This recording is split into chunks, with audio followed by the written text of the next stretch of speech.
Kosuwa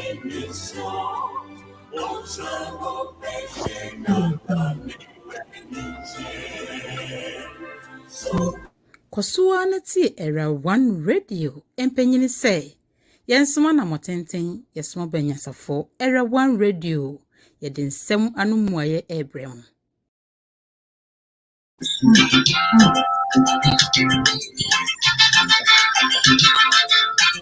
Yeah. All right. Hello. Good evening, Era One Radio listeners, those on Modern Ghana Radio, Facebook, and YouTube. I wish to welcome you all to our studios this evening. You are on Era One Radio. We are broadcasting live from the studio. Today is September, the day that stuff happens in this country, of course, September 11. And tonight on the Health is Well show, Protected, we want to do a special program dedicated to the lives that were lost on September 11, 20 years ago. And our theme, our title for tonight is Remember 9/11, the horror, the loss, and psychological impact. Of course, when we talk about health is wealth, we are saying that when you have health, you have wealth. You don't spend too much money buying medicine, medications, going for any consultation. All that money pass up into your saving account, and that makes you wealthy. You don't have to win lottery before you become a millionaire. You can always be your own millionaire. So tonight on this health show, we want to take a little detour, and this is still a health show because the psychology and the mental health of people is a public health issue. So we've decided to bring in the dedication of this program to our 9/11 victims. And tonight, we decided to bring a couple who were eyewitnesses. I mean, the husband actually were close to the buildings that were struck on that day. It's only faith that rescued him. I'm not saying those who died didn't have faith, but then God has his own way of doing things. So we want our guests to be able to tell us where they were that day, what happened, an eyewitness account, and then we'll get into it. All right, so before I do that, I want to introduce my panel. I have Mr. and Mrs. Yao Owusu. They are the mayor in quotes of New Jersey. They are all over. Everybody knows them in New Jersey. If you get stranded in New Jersey, just call Yao or May, and they will reach you. I mean, I've known this couple for so many years. I can't even count.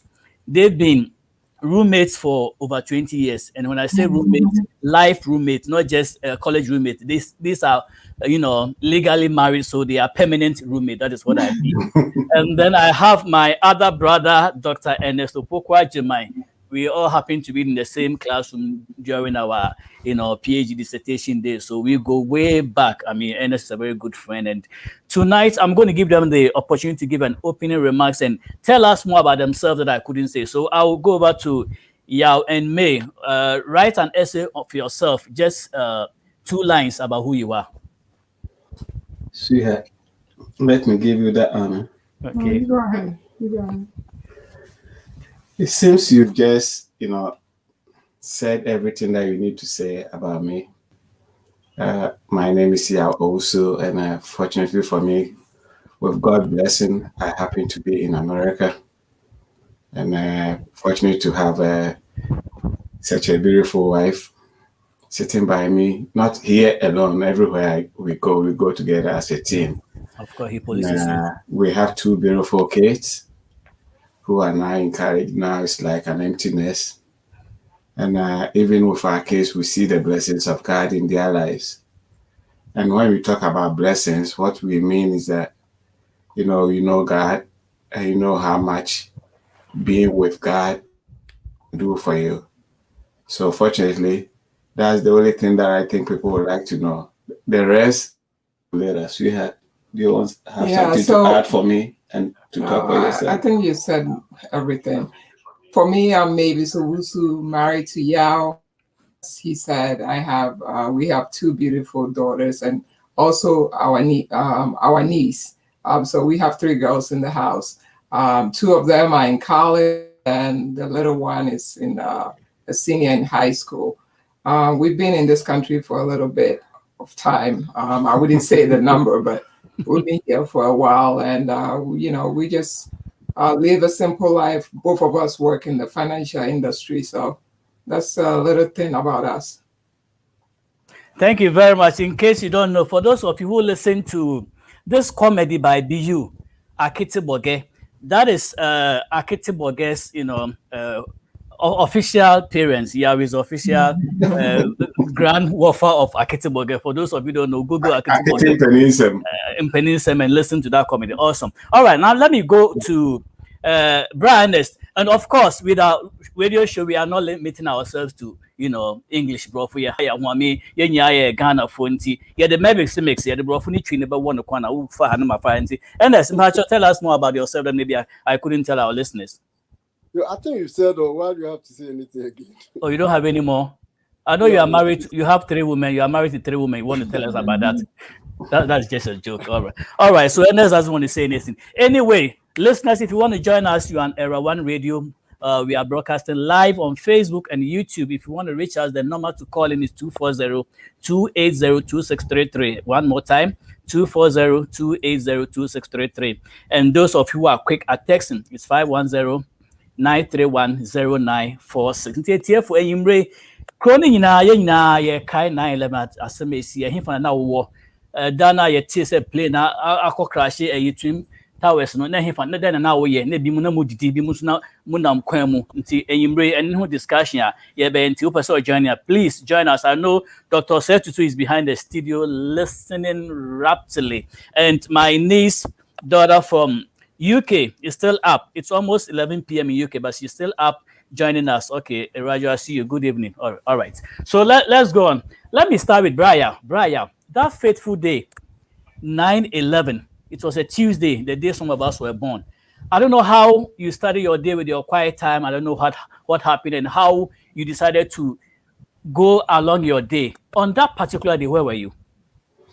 On that day, I normally get up very early. Okay. And it seems at that time my wife was pregnant. She's going to tell you that part of the story. Okay. So my strategy was to go to work very early, like get to work around 7:30 so that I can get home early to, be with my wife. So that morning I got up like 5:30, trying to prepare myself to go to work. And then I decided to call my brother in Ghana. For some reason, whenever I call him, the line will be very busy. So after calling for some time, I was far behind time. So I decided to rush to take my bath. And after that, my beautiful wife gave me something to eat. And I decided to go and drive to the train station and take the subway to New York City. And when I finished everything and I wanted to go to the garage to drive my car to the train station, for some reason, I got to the car and found out that I don't have my keys.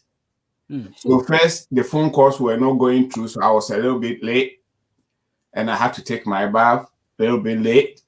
I went to the garage to drive my car, and I couldn't find my key. So I have to walk out to, our apartment. So I went there and my wife, we were looking for the key, and eventually I found the key and I drove to the train station. When I got to the train station, normally, the time that I go, it's very easy to find parking. I couldn't find parking that time. So I had to be driving around the neighborhood for some time until I found a place to park. Then I hopped onto the train, which was a train. And where I work, the World Trade Center, World Trade Center, we have about 7 buildings. We have the 1 and 2, which are the Twin Towers. And then we have 3, which is the World Financial Center. And we have the 4 and 5. And by the 5, which is a very tall building, there's a big post office over there. And next to the post office is where I used to work. So fortunately, the train stops under the building. So you just have to come out of the subway and come out and just enter the building and go to work. And when I got up out of the subway, I saw that so many people were just standing up. So I just asked myself, what is happening? and they just told me, you just see something. Something is just happening. We don't even know what is happening. We saw a plane just passing by very fast. So I just looked up and I saw, what do you call, smoke. That was when the first plane had hit the first tower. The tower, okay. So people were just, running. But because, how curious we are, we were just standing in front of the building, looking up to see, what is going to happen. And as we were talking, we saw the second plane. And that was where we were so perplexed, because the way it just ran like zooming around. So we thought maybe it was the fire department that have sent, because the fire was just in the middle of the building to come and, help with the people out there. But it just speed to the end and just ran very fast and just went straight through the second building. So that's when people started running. So out of curiosity, we were just standing there watching how people were so desperate trying to get out of the building. And the sad part was that you'll be looking up and you see people trying to jump to safety, knowing very sure that they are going to die, because more than 100 and something, floors, is very, very, very, dangerous thing to do. But people were doing it out of frustration. That's true. So as we were just watching, unfortunately, 5 of my co-workers who were so curious, wanted to go in, lost their life. Oh, man. So just watching out there, something just came to my mind that, leave this place. So I started running. So I ran to like more than 1,000 meters away. And you could see whatever was happening, because the building was very tall. You see how people were, screaming and all that. So I tried to call my wife, and the phone lines were all dead. Wow. So I was just standing there, like the way you pant when you run very fast race. Like a deer. So, yeah. So I was just standing there, not knowing what to do. And then I saw another co-worker running towards me, crying. The building collapsed. You guys before the building collapsed, that was just before the building collapsed. So the co-worker just came to me, and he was crying, big guy crying. And I asked him why. He said, yeah, they've closed all the bridges and tunnels, so I can't even go home. I live in Jersey and everything, because they thought at that time that, another plane will be coming. Okay. So that was the first time I saw that when you see all these private cars around, you have to be very careful. Because within 10 or 30 minutes, we saw all these pickup trucks. And do you know what they have in it? Machine guns. Private ones, not the military ones. And they all had it pointed up. That's when they were expecting something. So then the rumor started, it has also happened in Washington. It has happened in Pennsylvania. So when I heard that, I said, let's go. The guy said, can I go with you? Because I don't know where to go. So, okay, come with me. Let's try to, cross. There's no car, so you have to cross the Brooklyn Bridge. And then whilst we were trying to walk, because I wanted to get away, that's when the building collapsed, So I was on the bridge, Brooklyn Bridge, so many people trying to walk across the bridge, because when you cross the bridge, you are no more in Manhattan, you are in Brooklyn. So, and my idea is that since I live in Brooklyn, so far as I get across the bridge, there are so many buses that, I know the route that I can just hop in, so far as I'm out from that area. So we were able to cross the bridge. We went to the Brooklyn side, and so many, the MTA have so many buses around that place, and people were just trying to take people out there. And that was when the building collapsed, you could tell who was near the building. The ashes all over you. So we were able to hop into one bus, and the bus, we didn't even know where the bus was going. So after the bus, drove like 10 or 15 minutes, it stopped at one place, and then I asked the conductor, where can I get bus 15? You're thinking about 15. And the conductor said, okay, you get out here, you'll get bus 15. And the bus 15 was the bus that goes to JFK, and I live near JFK, so I know, and the bus normally stops behind my apartment. So I knew if I get onto 15, I can get home. And then I was able to get it. We walk. After some time, it dropped us, not at the normal place, and we have to walk. And all this while I was trying to get in touch with my wife. Now, let me come to Mavis let me come to Mavis. Mavis, as you rightly said, you were pregnant. Now when you heavily with I think Stephanie. In Tibra, what is say play na hate no. Then about I said I suppose now with you if you out here. What went through your mind? So I would start like this. So I didn't really know what was happening. Like, you wake up in the morning, I was heavily pregnant, like you said.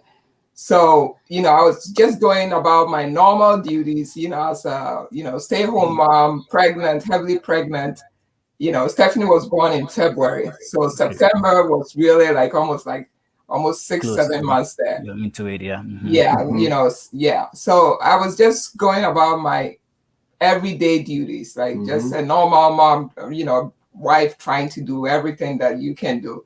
And then I think in the morning, maybe around 10 there, maybe before that, then one of my friends in the compound, in the apartment, called me and said, hey, May, does your husband works close to World Trade Center? Because I know he usually takes the train to go to World Trade Center.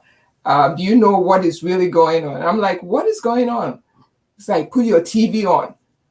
So I was then I started shaking, really shaking, because I know how close Yao works to the, usually sometimes lunchtime, like when I was pregnant at home, this is our first child. So I'll take the train, meet him there, we'll have lunch, so be in the city. So I really knew that this is really home, where they are talking about is really close to my husband's job.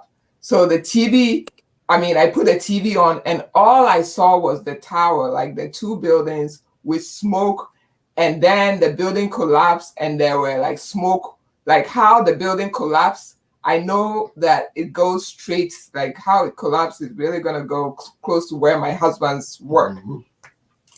So I was panicking, I started crying right away. I started crying, screaming. And then, you know how the US is. Nobody is there to cry to you. You are crying by yourself. So, in the room crying. And then, at that time, we didn't even have cell phones, right? That's true, yeah. Mm-hmm. Years was you had a house phone. So I started calling my husband. And I think, did you have a cell phone? Yeah, I had. Yeah, we had a Razor thin phone. The Razor phone. So I started calling and calling and calling. I could count how many times, maybe 100 times. Mm. And there was no response. So I started hysterically crying and just praying, and just didn't know what to do. Heavily pregnant too. So just all together, you don't know where your husband is. He, in the morning, like he said, he was just going to, he was late for, trying to get to. And everything was just coming to my mind, what really God was doing, at that point, it's just by his grace, everything happened in sequence. Usually he's so prompt, taking his keys. Before he goes, he check his keys, check his wallet and everything. And that fateful day, everything was just a mess. So he had to come back home. When he came back home, I was like, you're going to be late. He's like, I don't even know. So he went to work. But the thing is, I really, at that point, I didn't know what to do. There was nothing I could think of. All I was praying is, God, please bring my husband back to me, because I cannot have this baby with no husband. And that was like the scary part, because I was just praying and praying and praying that please. And it was like, it started in the morning, and up to like maybe 3, 4, 5 o'clock, I still didn't hear from him. So I really didn't know what happened. And there was nobody to call. Like, who are you calling? Like, the job, nobody is picking up. There's nobody. Yes. So that was like, like that really like a scary, scary moment of my life. And all I could do at that point was just to pray, like just praying that God, please, because I had no hope at that point. I don't know whether he's coming home. He was in the building. What happened? So I just kept praying, and that's all I could do. Amen. Amen. Your prayers were answered that day, because I don't want to say cheated death, but this was something that had its day orchestrated. The forgetting about the keys and turning around, all those times that lapsed, calculated to he missing the spot right on the spot. And even as we dedicate this program to victims that were lost, we just don't want to say those who lost their lives were not calculated. I mean, it's just that sometimes things happen that way. You never know whether they had finished their job or not. So yeah, that should tell you that you have not finished accomplishing your job on this, and there's more for you to be to do. Otherwise, you would have left too. But the fact that you are still alive means that you have something to do. And may I suffice to say that for those who are gone, we can just say maybe their job is done. I don't know much about it, but just to encourage all of us that this is the day that we are all mourning. Ernest, let me come to you. I know on 9/11, I'm sure you were alive, because you are sitting here alive. So that day you were definitely alive. Tell us, where were you on that day? What were you doing? Actually, I was going to school in the University of Maryland in Baltimore. On my way going, usually I listen to news every time that I'm driving.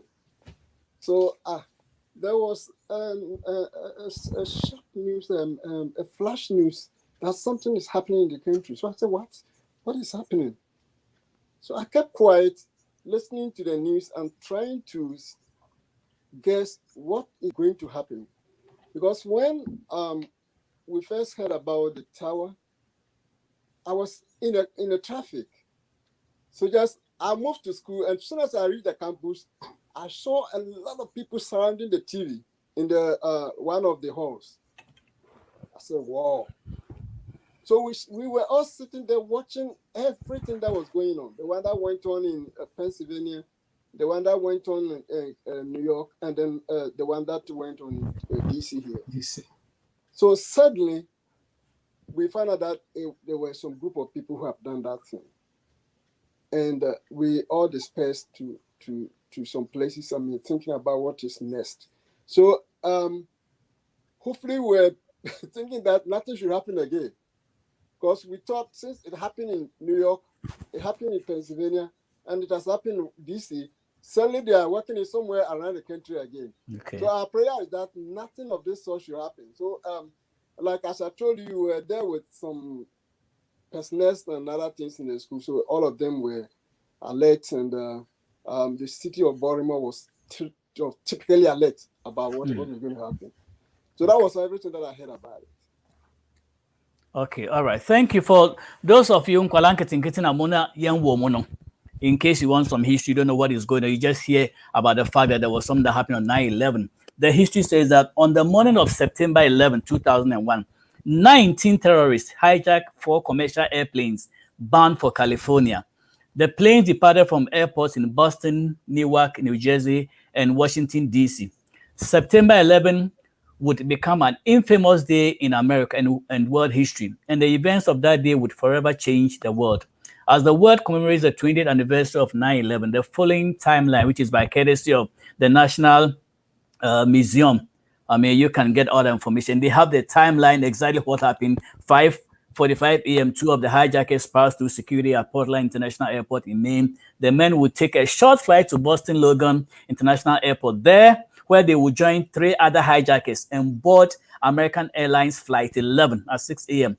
2 of the hijackers' planes, American Airlines Flight 11 and United Airways Airlines Flight 175, will eventually crash into the north and south towers of the World Trade Center complex in New York City. The day was a significant one on the New York City political calendar, as polling stations opened at 6 a.m. for primary elections. And you might be wondering, okay, where was I? As the host, where was I? 2001, I was still in the Navy, and I was stationed with my wife in Milton, Florida, near Pensacola. I was studying for an exam, and around 9 something, my next door neighbor, Heather Riddle, she called me and said, "Charles, the Twin Towers have been hit." And I said, "What is the Twin Towers?" I hadn't even heard about Twin Towers. I've been in the country a few years. I didn't know what the Twin Towers were or where they were located. I said, "Heather, what are you talking about?" He said, "The Twin Towers in New York have been, hit or bombed." That is where I was that day. So I still remember vividly. Anytime this occasion comes, I remember where I was and what I was doing. All right. So these, my guests have told us where they were. Now let's go into exactly what happened. I know Yaus already said about losing 5 of his co-workers. So I'm not going to go too much into that question. I don't know whether Mavis lost any friends or relatives in that attack, or Ernest, did you all lose any family members from that attack? Not to the best of my knowledge. Okay, maybe it's neither you. Okay, so yeah, it's the one that, All right, so after this memorable event, the then President George Bush came out and made a very, very, very solemn, somber statement. And he said, if I remember very well, something like, "I can hear you," because he was using a megaphone. He said, "I can hear you.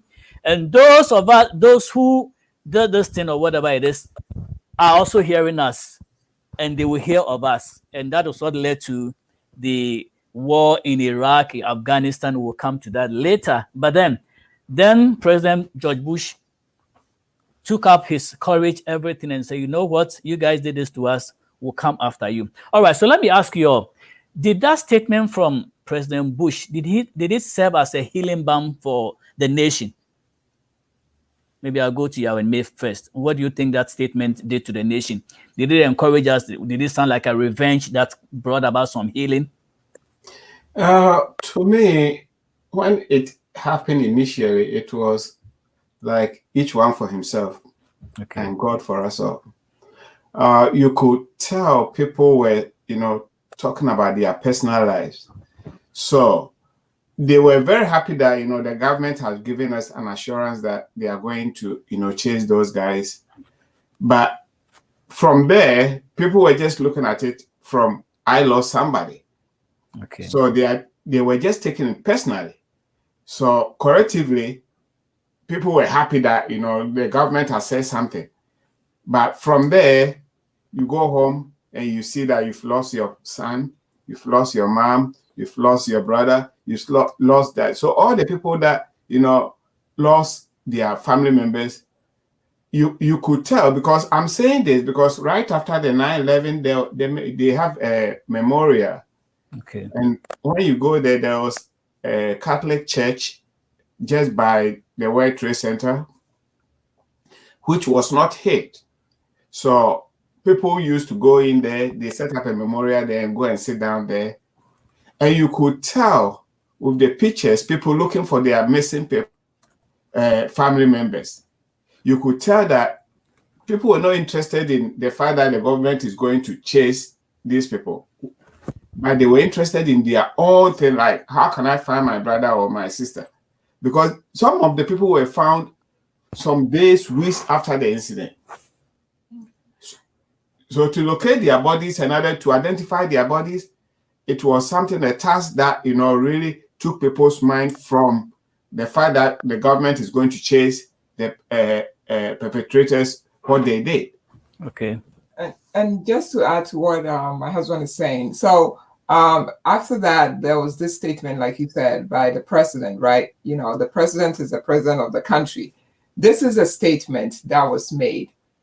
However, when you think about it, like you can really think about how many people died on that day.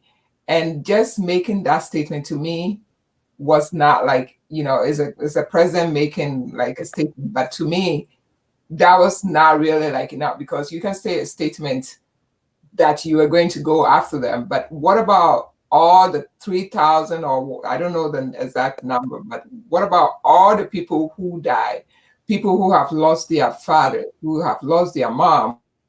So it was not like, it was a solid statement by the president to really like try to say that, okay, you did this to us, we're going to go after you. But I think more to me was more about the people who died at that point. And, you know, especially the firefighters, the police people, all the people that were involved with this whole thing. So that was really my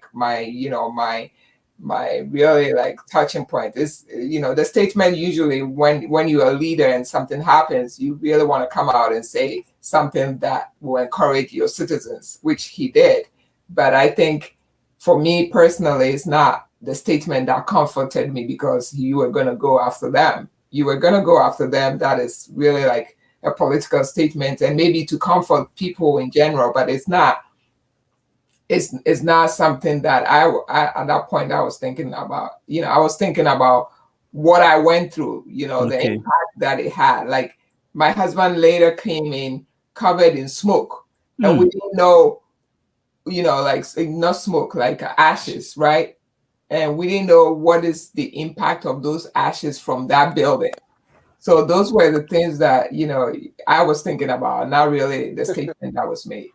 I do get your point where you're coming from, May. What I just want to put across is that sometimes when we were kids, you know, when we go out to play, and then you go out to play, and then this bully in the neighborhood catches you, and, you know, gives you a very severe spanking. You come home with your clothes all torn apart, and your mommy asks you, why na yell, sir? Why na this side you made a now my Mr. Tenfie, now boss goes after the culprit, whoever beat you up, and then catches that bully on the street or something and beats him up. So although you have been beaten already, the fact that your mom goes after the bully to revenge for you gives you some kind of a relief or healing band. That did not bring away, I mean, by Bush statement, we didn't get a death that, you know, we lost. They never came back. But just the fact that, okay, he said, you know what, I am going to revenge. Of course, we believers believe that, okay, vengeance belongs to the Lord. So I don't know if I was the president, I don't know whether I could have said that or done it. But, you know, this guy was tough, and he did it. Eventually, it's not just talk. He followed it up right after the following month, October, the, you know, strikes began. And so he went after these guys. I don't know whether we caught all of them. That is what initiated the Afghanistan war. So to buttress what you said, of course, maybe that might not be what you were expecting, but some people would think that, okay, if he didn't say anything or did anything, the people would say, okay, these guys came on our own soil, bullied us, beat us up, kill us up, and you're not doing anything. So by going after them, it's kind of, you know, gave some people a little bit of revenge for them to feel, okay, I am healing a little bit. So that is subjective. That is my subjective. All right. Let me come to Ernest. Oh, okay, Ernest, what do you think? Was that a healing balm for most people? You see, you look at this thing in two ways. The first one is to look at the individuals. Okay. How were they satisfied with that statement? And then collectively, you look at it from the national point of view. Okay. What would they think about that? So if I am going to this thing, I think what I will look at is the statement should be looked into two. Okay. For instance, your example that you gave, a child went to have somebody beat the child up. He came home, the mother took up and then followed up. Now, what is the mother doing? The mother is trying to tell the person that, look, you can't be my child and set yourself free. You don't mess with my kid. You don't mess with my child. So what you have done, that is the answer to what you did to my child. Next time when he sees your child going out again, he may not spine the child. Okay, the child is satisfied there. He has been defended, and the child is now protected. So if the child is going out, that woman or nobody who even saw the woman fighting the other woman against the child will ever temper to deal with that child anymore. So I think that is how I look at it. Okay. Dr. Boison. Yes, sir. Come in. Yeah, come in. The Oka says, I mean, oh, yeah, doing what I can be so. So, says here the Aquara or carbon time, Mamma Yacobono, a example. Any mesome me kase. Akra ya kwa bonte akobo no na obaatan ye do obaba. Na wapira na moje pram no a. Bia make pram moje pram no enye moja ketua. Okay. Wadwene be yo se se me hwe me ba no. Ema moja na pram no ko. Ansana waka kire oba no se wo de mi wie a asoma se me ni be di pa. Na mom wuja no ho. Na se wo ni nipa kro na ekodi ni kodi wie. Na aba na ni kro no aye kese na se bi wo free mu a enye yie. Di nte ma me kan sa ne se emra na 11 ni sie ni fa bebre abusuafo obu ho ha bebo sume. No onim se ni nwia bi kra ewu. Okay. Obebo ana na me ne ye adwuma. Ni nwia o se oni ni nwia no no mo nkasa. Cha so mo nya issue. Na ni nwia ye adwuma obedo no onim se ni nwia na ewu.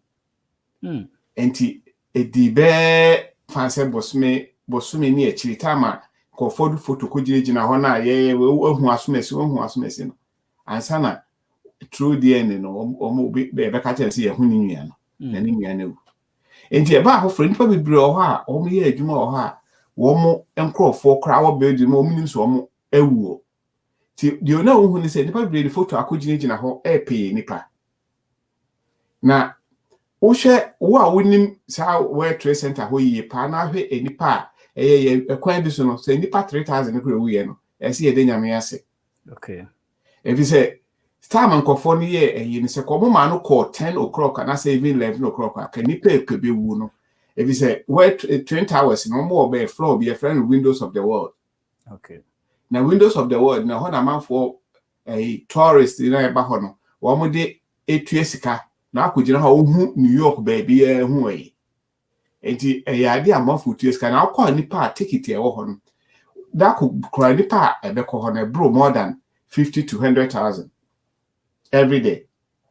Enti se kom ba be 11 something na la ya de bi e wo ho no nko aka nipa ka bi wu wo ho no ka ni nipa keto enti ye kamera kosi se ba afoforo no de man pani kan no ya de so kan se wo de hye ye nanso wo individual no wo dwene what you are going through Yes, so we can be ayira mi hu no if you say the see ye nyina ehun suicide da so na ye da so entokano enti fa se ka wo twen se wo me ye ko bo o ma bana ansa na me kurokura ma beka mo asema 20 years ka wo kurokura ka wo hwe nka ho asem. And the true panty the American the no kind. I mean say enfance service of course I didn't one bar. In Kasansem it wouldn't have meant anything to her because all she was looking for was her husband. Sometimes words are rhetoric, they are good. I mean we say them just to, to calm us. But in reality, what May is saying is true because Olusuni husband, I don't know because there's no way Anka obey me about family as a husband because there's only one year also. Bianca maybe you are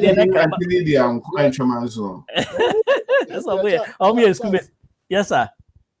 I think that the Yakan decision be on the man. Who make care? You look at a collective issue, Saba. Okay. So, as a leader, no, he was impacted by the problem Naban. Okay. Against all the families who lost their family members. Yeah. There was nothing that he could say. Then say, I console with you, but I'll follow them. Okay. So, just say, and yes, may sure say yes, he didn't care about those who were dying, those who wounded, and other things. I think that he had all those in that package. Mm-hmm. Okay. He said, we a leader na bibia be abetoa edan ye bubu ye de se bubu mbeti mesi exactly ene kompam nko e ka no boy a wo mo de chase wo mo no senka edan na bubu nko kom the size can be sada. But the emphasis was that you have come and killed my people and you think you can get yourself free. No. So that was the reason why I think that he made that statement. But I think that the statement should have gone further than that. Said this and this and that could be done as well. And then maybe more trauma after that, something should be done to you to console you. Even that can never even satisfy anybody because the loss is lost. And, I think the statement was made in a worthy name of all those lost ones and those who hurt themselves, but against those who also took that decision to do that thing. Oh, okay. Into my main kind comments if you station will be yeah boys and say okay, we thank God for your life, the Usus. And now because how did you get home? I think you have started asking for bars 50 and asking for bars 50 and all that. And what did Mavis do when the husband made it home? Of course, you came drenched in smoke and me sure so bad no piano question on your or born in you and they said that was the only time in their marriage life me Jerry or say I can add a little bit to that. Go ahead, madam. Go ahead. Yeah. Yeah. So, like as I was saying, when it finally, it started in the morning when he left, like almost like the time he left to work, right? And, I tried to call, I couldn't get to him till almost maybe like 4 or 5 o'clock.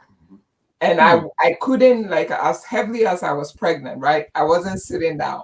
That meant me try dying the whole round. Like I said, me get me phone and me cover, just praying and crying. I didn't eat.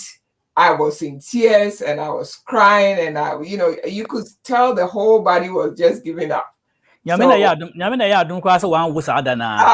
to close to almost 9 months. The end saying push the baby right out. But anyway, so what happened was I'm saying Dr. Nepes will be a question be. Sure. I mean, as soon as he knocked at the door now, what happened to you? You know what? I almost collapsed. Wow. I almost and I couldn't see his face because his whole face was ashy, like ash. And two of us the glasses and I down for bisu dinechi. The whole thing is me bound to say na me so me soon.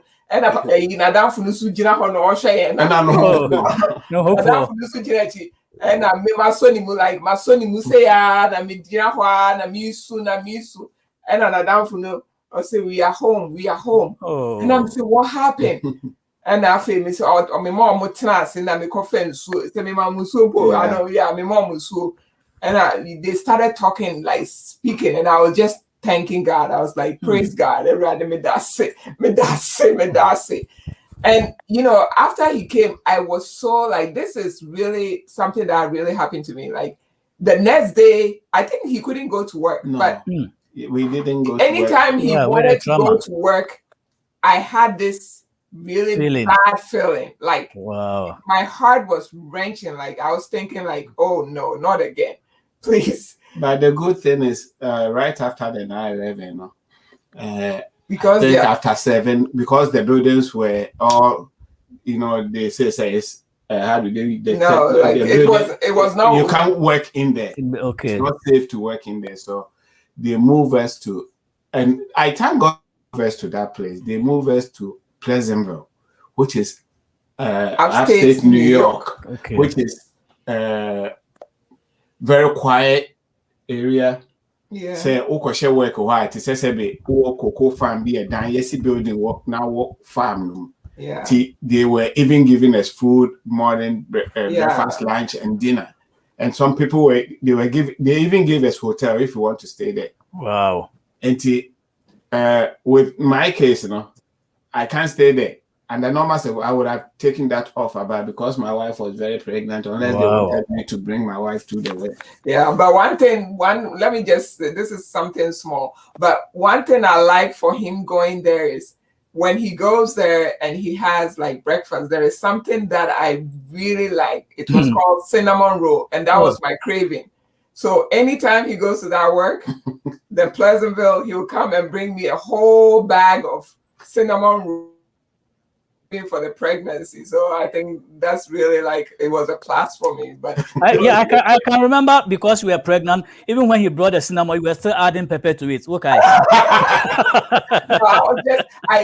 Anytime he came home, I look into his bag and I go like, where is the cinnamon raisins? So he will pack them and bring them to me.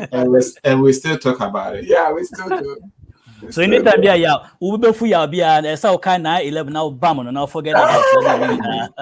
All right, I'll come to, since Dr. Ernest is in the healthcare, we'll come to PTSD. But May, I want you to answer this question.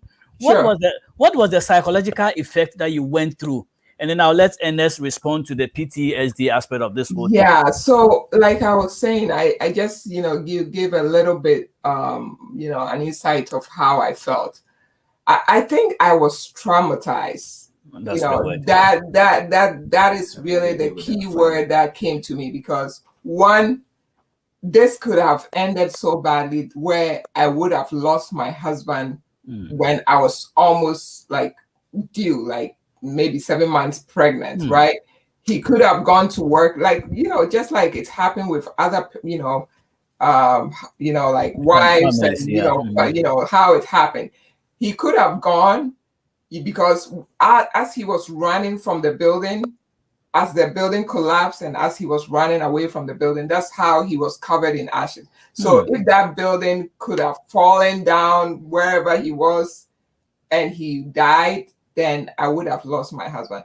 So one, I was traumatized because I was thinking about what would I do, like if I had my kid and there was no father and there was no husband. So that was the number one thing. Number two, financially, I was not working. He was my source. So number two was financially, that was going to be an impact. Like, what am I going to do? And at that time, I think we were just like young and married. We didn't even have life insurance. Maybe his work did, but that was the number two thing. And then we didn't in those days we didn't have the GoFundMe to even say we are going to GoFundMe.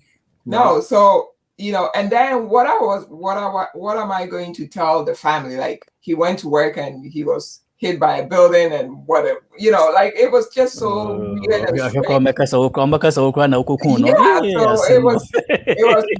it was so I think that really the impact on me after that was when he was going to work. Anytime he had to take the keys and go to work, my heart would jump. So that was really like, so it took me a while. And I think when they changed the venue from that city, like New York City, to to outskirts, I felt a little better, but he was driving there too. So I was just like, my whole mind was just crazy. And, it wasn't really a good feeling because, emotionally, even though you didn't lose anybody, right? Your husband came home, you were able to hug. You see on the TV, they're crying, the emotions. It was just a lot. And I think, as a woman, and, like some people were pregnant like me and their husbands never came home. So that it was just an emotional roller coaster. It took us a while, to really get to that point of feeling like, okay, we can move on. But it's after 20 years, we still have this, we're talking about it right now. So it's been really, a challenge. I think we're gonna take it to our graves. It's not gonna be something that you can really easily forget. That is true. I mean, it's traumatized all of us. Even if you didn't have a family member die, just looking at the pictures that you imagine people living in, sitting, working in these buildings and the plane just smashing through, that can actually traumatize you. Dr. Ernest, you work in a lot of healthcare areas.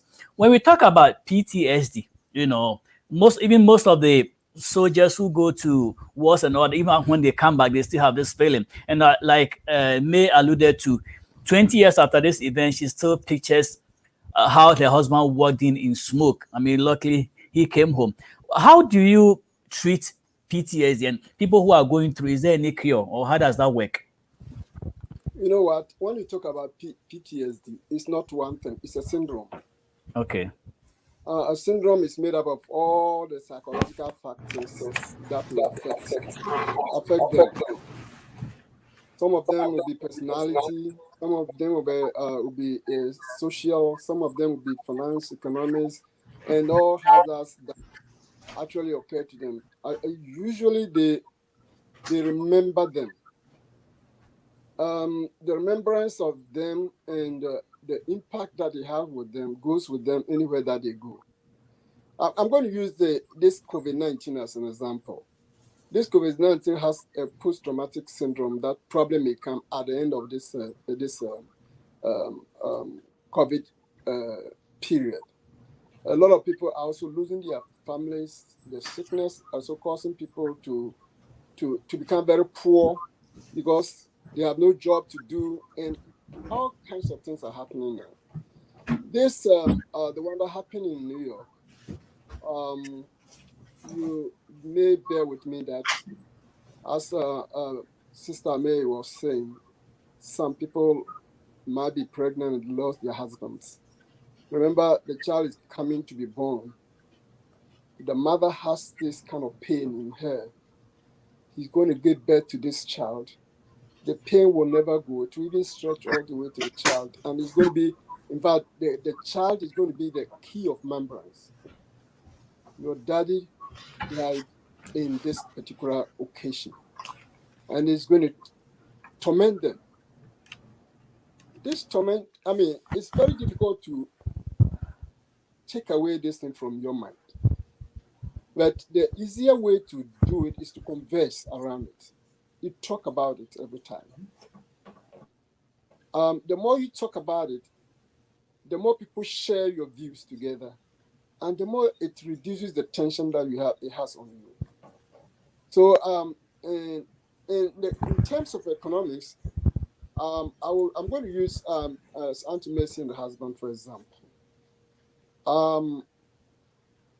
Looking at what the incident happened, if he was able to go home and the whole building was collapsed, where is he going to work? It also becomes a kind of a syndrome, one of the syndrome, because he would lose his job or a place to work, and financial factor is going to affect the family. Going back to the family setup, the woman is pregnant. So if he lost the job and he has no money, the impact is going to be on the family. Again, if they are using the money to pay for the rent, it's more likely that they cannot pay for the rent and they have to move from that house. If they have no place to go, it becomes another syndrome to them. So that is why we have the post-traumatic syndrome as a kind of a collective pieces of psychological factors, physical factors coming together to affect the human body. And we can only deal with it by sharing the views. Okay. I personally don't believe that medicine form a very a fundamental factor to cure those things. But it appears sometimes when you are more psychotic, they give you medicine to calm you down. Other than that, I would think that sharing information, and then as Christians, if we also look at Christ as our Savior and you leave everything in the hands of God to solve the problem for us, then we can have some kind of remedy for ourselves. Other than that, it's a matter of just sharing and sharing and sharing. The more you share, the more people talk about it, the more people give you some kind of assurance, the more people you get to yourself and then continue with your life. Thank you very much. So one of the solutions is to voice it out, talk about it, get, close family members or people who will listen and share your burden. Sometimes just by airing your grievances, people understand it. Let me take a quick break, and when I come back, I will have a question for Mr. Yao. Kosuwa na ti Era One Radio empenyini say yensoma na motenten yesoma banyasafo Era One Radio yedi nsem anumuaye ebrem.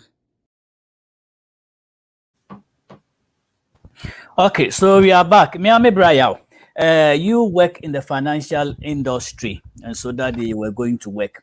So with the attack, with what happened on that day, how did that affect the U.S. economy financially? How did our market system fare following that? How low did we go? It's always good to know the actual fact. And people really didn't know this fact that I'm going to tell you. We have something that we call it overnight, all the money that people invest in overnight, they all go through one system. And what happened was that when the 9/11 happened, that system broke down. So no bank transaction, like the way banks, transfer money between them and everything. Nobody could do anything. Okay. And because of that, for my job at that time, to reconcile cash, like what in a mutual fund, what they do to try to make sure you have enough money to invest, to let the banks to know, okay, or the how do you call it, those companies and brokers to know, okay, we have this money left, we have to invest it. They didn't have that. So basically, the market was down greatly. Nobody could do anything. And just to add to what Yao was saying, so I also work in the financial crime industry, and the impact that happened is what I have my job now. Because of that, they enacted the 2001 U.S. Patriot Act, and because of that, now how the terrorists, they transferred money from one bank's financial institutions to the other.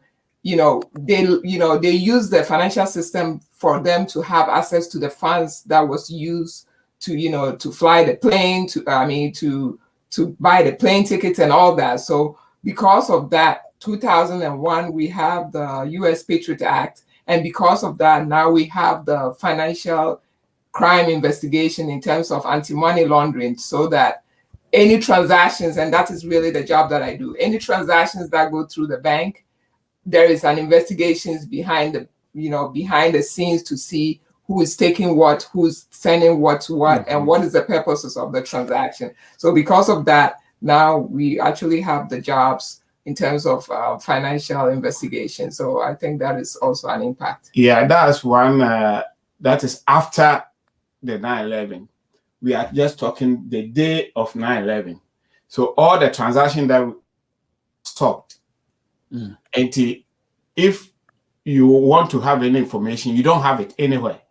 That's true. So in our case, since for the sake of check and balances, the custody of the bank, every morning maybe they send it to the accounting department. They're trying to reconcile whatever they have in their books and what accounting has. Now there was a breakdown. Custody cannot send anything to accounting because they don't have all the trades that they did, the stock market trades and everything that they did overnight coming through the system. No bank had it at that day. Oh, okay. So because of that, economically, we lost so much money. And then we have to try to reconcile the books. And you have like 1 week or 2 days information that you don't have. So what we did for my bank, we have to bring in, how do you call it? Which one?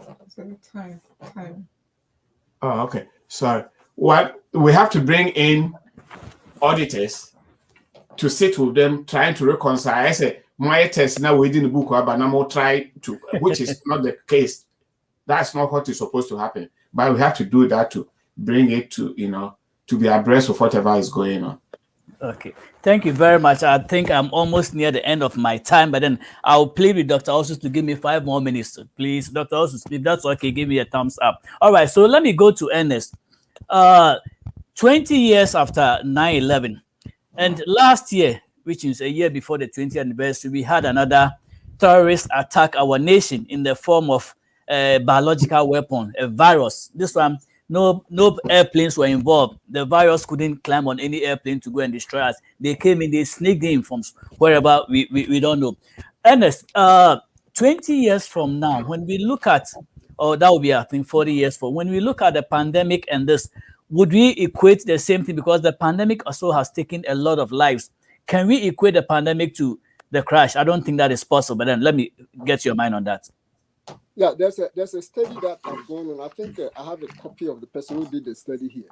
They studied about the pandemic, post-traumatic syndrome related to COVID-19. Okay. It's a very strong thing to remember that COVID has affected all the classes of people in this country, particularly those who have no no job, and those who are less, maybe, excuse me to say, educated. The results is saying a lot about how they are subject to a higher risk of post-traumatic syndrome of this particular COVID disease. Remember that if you are a low-income person and because of the pandemic, your job is closed down, how are you going to live? It's affecting you physically, and it's affecting you spiritually and socially. Okay. It is so much important to think about these syndromes as a very unique factor that actually affect human beings and their lives. We cannot overemphasize this because it is something that we have to look at it if we are thinking about traumas. Trauma is something that is within you. Nobody can measure it. It's you who can measure it. And it's also individualistic. The package is a kind of load carried by each individual according to how heavy the thing is on his head. So you look at it as a socio-economic issue in any country. This pandemic is not only related to America; it's related to everybody in the world. Global, yeah. Mm-hmm. It's a global thing. That's why the name pandemic comes in. So the economy of every country is affected now, and those who are really affected are the low-income groups. Mm. All right. Thank you very much. We hear phrases like "all die be die," which means whether you die by water or fire or through plane or whatever it is, die be die. Let me ask you all this question before we wrap up. May, has this event affected the way you fly? Are you comfortable flying? Has it affected you or die be die? You don't care? Well, I think, anytime you think about planes, you think about 9/11. No matter what it is, you still have that imprint, especially for me, like going through what I went through with my husband. And it's exactly that. It's really planes that really caused this misery. So planes, in my mind, is equivalent to what happened on 9/11. Over the years, we've come to live through it and just, adjusting our lives in the form of trying to say that, okay, that happened, and it's maybe like as you go along, just, try to live your normal life. But, like even when I remember when we were going to Ghana, right? And we were in the plane and they said there was a turbulence or whatever it is. Okay. I held my husband. I'm like, okay, not again.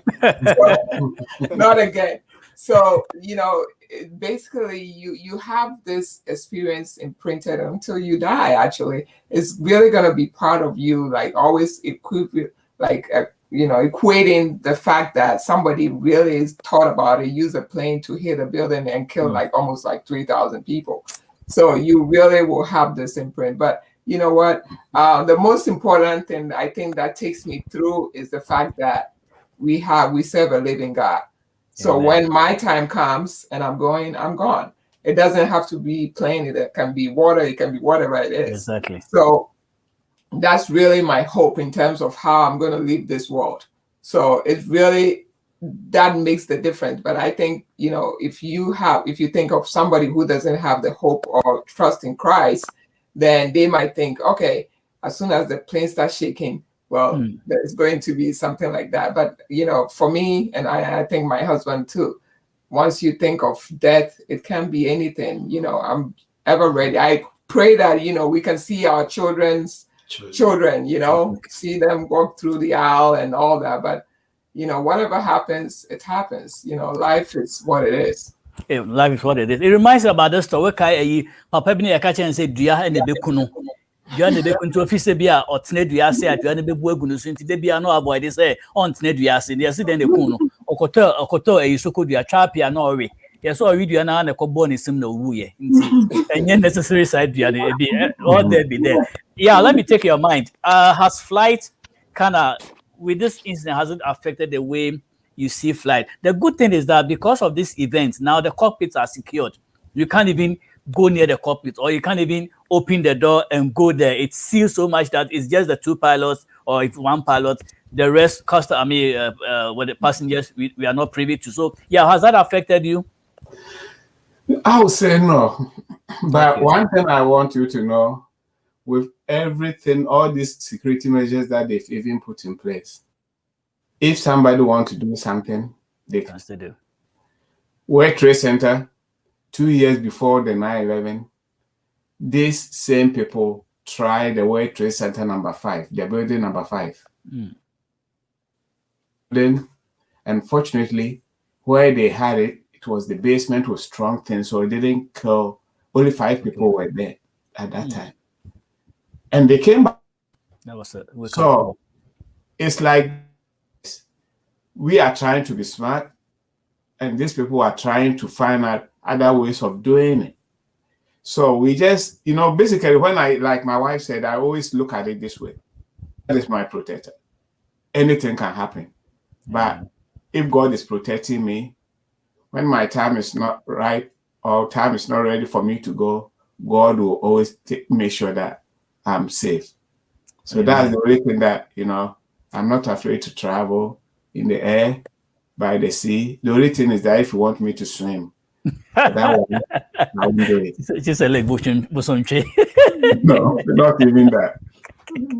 All right, thank you. Ernest, let me put the same question to you. Has flight been scary to you? Not at all. Or you don't even fly? You don't even fly. You always drive, huh? You see, the point I have in mind is this: I will die one day, and then what will take me out, I don't know. Yes. So death is something that I don't think about. I know it is something irresistible. It's something that you cannot avoid it. Unless otherwise Jesus is coming, then I will be alive to meet him. Other than that, I wouldn't fear death. And I always tell my family that when I die, maybe whatever they want, they should not even do any funeral thing. They just bury me and forget about me. Because I think I'm gone. There's nothing that they have to worry about me anymore. All right, that sounds good. I also say that I don't want to taste death. I'm waiting for the rapture. So I don't want to see it. I just want to be raptured. See how Jesus is going to come from the sky, and then we'll do all the drama and see how that works. Thank you very much, gentlemen and the lady. I appreciate it. Listeners, we've been looking at remembering 9/11, the horror, the loss, and psychological impacts. I'm going to, in a jiffy, ask my panelists to give us their closing remarks. But I just want to remind you that Era One is 24/7. We broadcast 24/7. We are on Facebook Live, YouTube Live. You can always catch us. And if you don't have the app, okay, then you grow very old. Okay, my daughter Comfort is saying that now grow old, but I'm sure when when we're little, they said Jesus was coming. It's in about 50 years and still he hasn't come, so we are still getting there. All right, so pretty much, please get us on Era One. If you don't have the app, go to Google Store, Play Store, download the app. Anytime Era One is live, you will get us. And there are plethora of programs throughout the day. Every day there is something special. Monday we have finance. Tuesday we have Divine Connection. Wednesday we have news from Kobe. Thursday we have Divine Connection again. We have our resort. Our Munsem by Eja Utu and his people. Friday you have your Count Your Blessing and a kids program by Dr. Ernest. Dr. Osus is on Friday. Saturday, we have the Chukuchaka program. Saturday, again, we have the High Life and Adedim Order. Sunday, we have the Real and Common Kitchen. So, Era One is the place to be. After a hard day's work, don't go and drink beer. Listen to Era One. And Yao has a saying, Abba were there. So good to enjoy. That was just a joke. So thank you very much. I'll give my people just 30 seconds. Yeah, you're laughing. Abba, were there. 30 seconds. Ladies first. Abba, give us your closing remark. Just 30 seconds. On this I think what I would say in conclusion is everything happens, and that whatever happens in your life, try not to try to go and trying to think of behind like why it happened. Okay. Because God has a reason for it. Because in my life now, I just can say that whatever happened on that day, everything that happened was within God's purpose, and that it happens for a reason. Thank you. Over to you, Yao. I would just like us to just take a look at Psalm 127, verse 1 and 3. It says, if the Lord does not, protect the city, no one. The builders will build in vain. Okay. That's what it is. So it's only the protection of God that can take us through everything that we do. So I personally trust God in everything that I do and say, hey, God, let your wish be done. So we, as a country, as individual and everything, we have to continue to trust, it's only God who can protect us from all this 9/11, what we are just talking about. Amen. Thank you. Amen. Amen. I'm sure Mama 3 years, Stephanie will be so happy and glad that she still has her daddy, because that would have been an awful day. Do you have any message for Akitim Peninsem or Stephanie or Annabelle? They know what I will tell them. That remember that the Lord is in control in everything that you do. Amen. And I will tell Akiti to, remember one thing. She's funny now, but when she grows up, she has to be funny for the Lord. Amen. All right, we'll work on that script. Dr. Ernest, your closing remarks, 30 seconds, and it will be done. Yeah, what I probably have to tell all of us and those who are listening to us is that in every strange thing that comes to the world, there is a trauma that follows it. Mm-hmm. But the answer to it is that the Lord has the answer.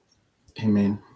Amen. Amen. Well, as the host, what I also say is that we can always forgive, but to forget is a very difficult thing. We will never forget this day. We will always remember when this thing happened, and we'll always remember our heroes, because if it wasn't for the heroes, some parts of the Pentagon or all those places would have been part of this. But then there were some brave heroes who actually fought these thugs, terrorists, and were able to turn the plane aside. So thank you very much for listening. Dr. Also, thank you for giving me extra minute. We've come to the end of our program. I want to say thanks to Mrs. Mavis Owusu, Dr. Yawusu, Dr. Enesopuku. Thank you for, gracing the occasion. For those of you who join me in the studio, text Comfort Boison, Kabu, my own wife, Boison, thank you for joining us. And all those who listen to us, thank you very much. Go back to the videos and, download again and listen. Thank you all for being wrapped at, listeners. And to my guests, thank you for spending an hour with me. I appreciate that. Thank you and have a good evening. I will see you guys too very soon. Thank you. Bye-bye.